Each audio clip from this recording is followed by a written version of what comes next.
A menos que nos entreguemos de coração a nossos empreendimentos, nós nos tornamos pessoas vazias, superficiais e nunca desenvolvemos nossos talentos naturais. Epiteto em A Arte de Viver. Você quer aprender a viver melhor? Bem, eu quero. A história que eu vou contar envolve um agricultor do interior da Bahia e um homem que viveu há pelo menos 2000 anos atrás. Meu nome é Igor e, antes de tudo, segue o canal no Twitter e no Instagram, tá? @nãofreud_. Posto coisas bem doidas que você pode gostar. Ao final desse vídeo você vai saber por que ler Epiteto e o que eu aprendi lendo ele. Por que aprender a viver? Você poderia pensar que é óbvio que queremos aprender a viver.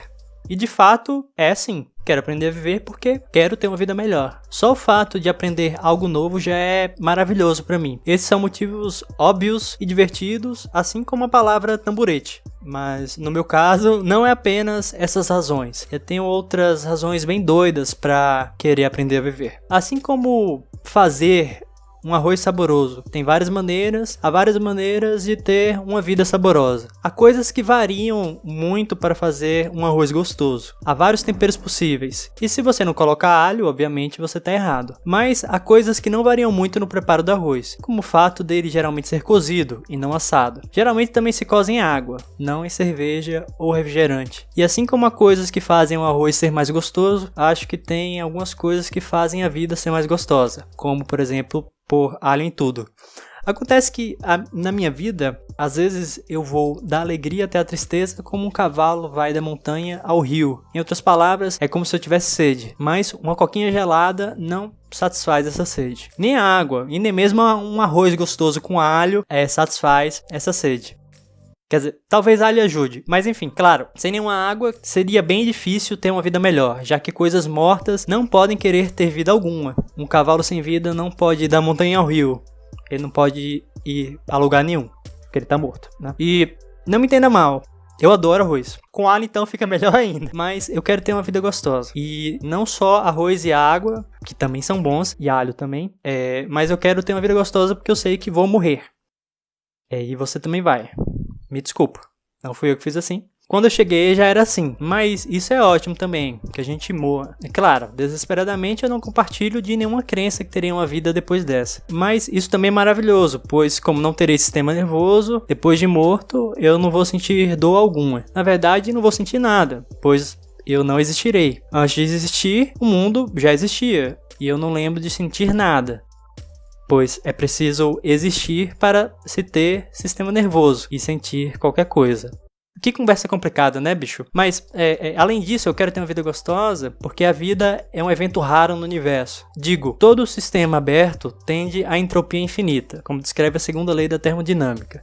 É por isso que se montarmos um castelo de areia na praia, ele não vai ficar em pé por muito tempo. Portanto, essa matéria, areia, com o aumento da entropia, muito provavelmente vai se tornar algo mais próximo de uma moeba, a massinha divertida pra gente brincar, e não de um castelo de areia. Com a estrutura da vida também funciona mais ou menos assim. Qualquer pedrinha na cabeça, qualquer entupimento de veia, alguns minutos sem respirar e a gente já deixa de ter vida. Portanto, quero aprender a viver porque a vida é um acontecimento raro no universo. Então, acho que eu tenho que aproveitar da maneira mais deliciosa possível. Mas fora esses motivos complicados, eu também quero aprender a viver porque tive uma conversa bem curiosa com o meu pai, depois de 1 ano sem vê-lo.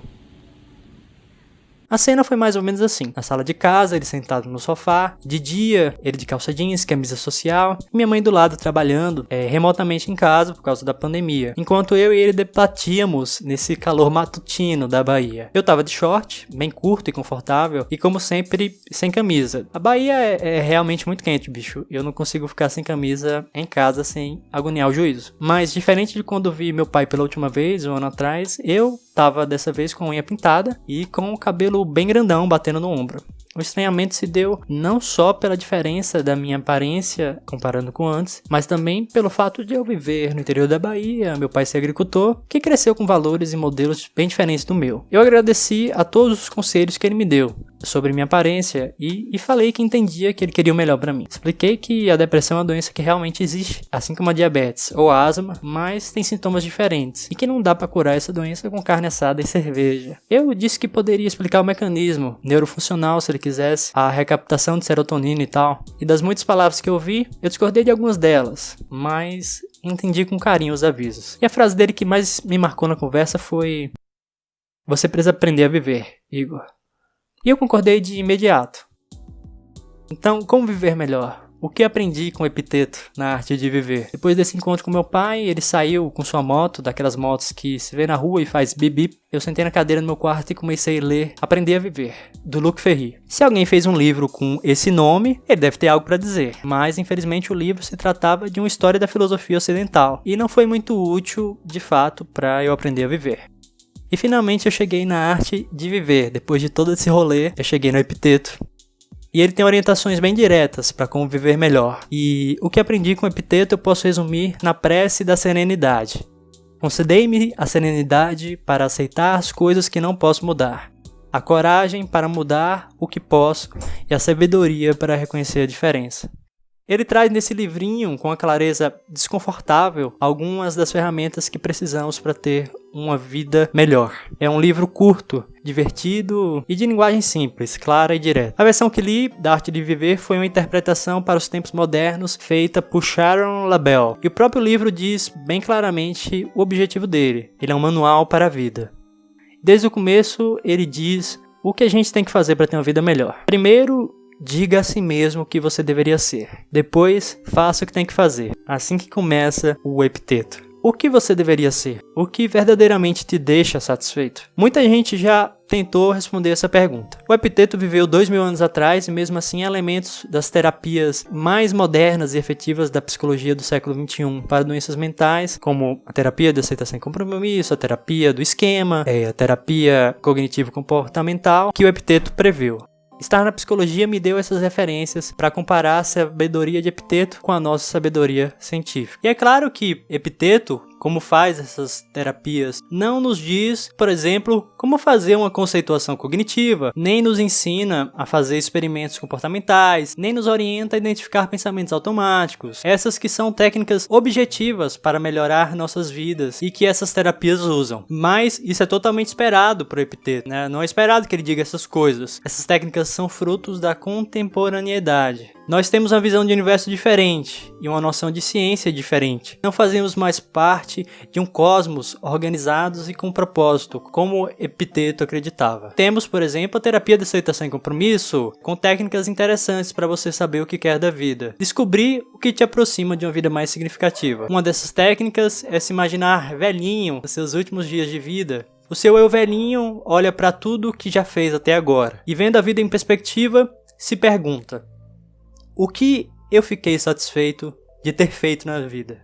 Eu fiquei satisfeito de sempre aprender coisas novas e ser gentil? E também outra pergunta: o que eu acho que gastei muito tempo me preocupando na minha vida? Com dinheiro? Com o que os outros achavam de mim? As respostas dessas perguntas podem nos orientar a saber o que queremos. Nietzsche também tentou responder como saber o que te deixa satisfeito, em frases como: tendo-se um porquê, suporta-se qualquer como, ou quando souber o que te apetece, não recue ante nenhum pretexto. Epiteto, ao perguntar o que você deveria ser 2000 anos atrás, deixou além dessas influências outras no mundo, como a logoterapia de Viktor Frankl. Viktor Frankl, mesmo no campo de concentração, conseguiu achar sentido para a vida dele. E voltando para o Epiteto, para o livro A Arte de Viver, ele é bem direto com o que devemos fazer para ter uma vida melhor. Ele se expressa através de máximas. São tipo aforismos, né? Então, a primeira máxima é: saiba distinguir entre o que você pode controlar e o que não pode. A segunda é: ocupe-se apenas do que você pode controlar. Então ele dá essas máximas e tenta explicar essas máximas. Então a máxima 7, por exemplo: não são os acontecimentos que nos ferem, mas a visão que temos deles.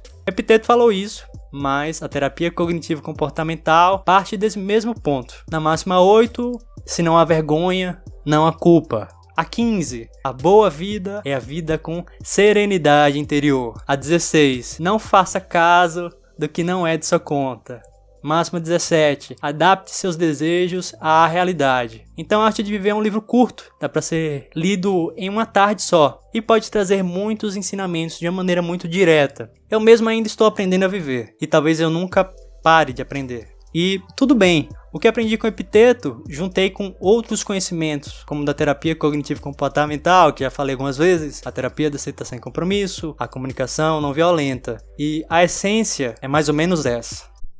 Existem algumas direções para eu ter uma vida digna de ser vivida. Uma vida rica, plena e significativa. Não existe uma receita que funcione para todos. Eu tenho que olhar para dentro de mim e perguntar quais são os meus valores. Quais são as minhas necessidades? Quais são os meus desejos? Depois disso, eu tenho que distinguir o que eu posso controlar e o que eu não posso. Por exemplo, eu não posso mudar o que já aconteceu. Eu não posso controlar o que vai acontecer, nem o comportamento de outras pessoas. Não tenho poder sobre essas coisas. E também não tenho poder sobre muitas outras coisas. Mas eu posso controlar a minha atenção, por exemplo, e meu comportamento agora. Eu posso avaliar o que eu quero e o que eu posso fazer com os recursos que eu tenho agora. Não adianta muito eu me preocupar com cada detalhezinho do futuro, pois isso me deixa ansioso e triste. É melhor voltar minha atenção para o que eu posso fazer agora. Em complemento a tudo isso, eu preciso também de coragem para recusar o que não quero e perseguir o que quero. É sábio reparar também que as aparências são só aparências. Um pensamento é apenas isso, um pensamento. Ele não é a verdade. A vida não vem com manual. E é bom que ela não venha com manual mesmo, pois esse manual não contemplaria todos. Poderia até ser meio violento para alguns. É útil para mim perceber que eu sou o suficiente para a maioria das coisas, mas também sou apenas humano. A depressão às vezes dificulta que eu enxergue isso. É como se eu tivesse num carro com para-brisas, cheio de água, e essa água no vidro me impede de ver tudo lá fora de maneira nítida. Eu posso tirar essa água do vidro para enxergar melhor.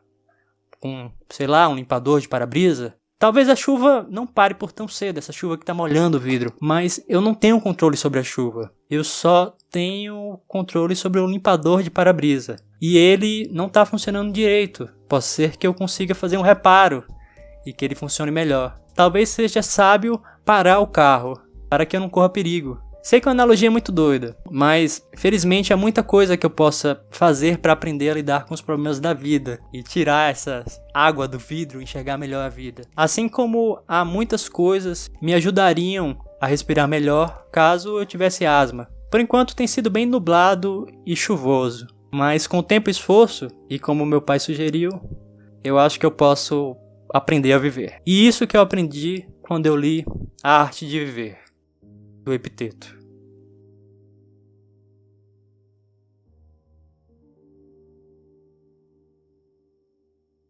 Espero que tenha gostado do vídeo. Meu nome é Igor e este é o Não Freud. Sempre posto vídeos de psicologia e filosofia. Eu gosto muito de aprender. E se quiser ajudar o projeto a ficar vivo, considere assinar o financiamento online do canal em catarse.me/nãofreud. Se você está querendo aprender coisa nova também, em troca dessa assinatura mensal, você vai ter acesso ao grupo do Zap, indicação exclusiva de conteúdo todo mês, conteúdo que não dá para trazer aqui nos vídeos. E tem muita coisa legal. Se quiser me ajudar também sem muita burocracia e nem compromisso, eu deixei meu PicPay aqui embaixo na descrição. E qualquer contribuição vai me deixar bem feliz. Muito obrigado por assistir.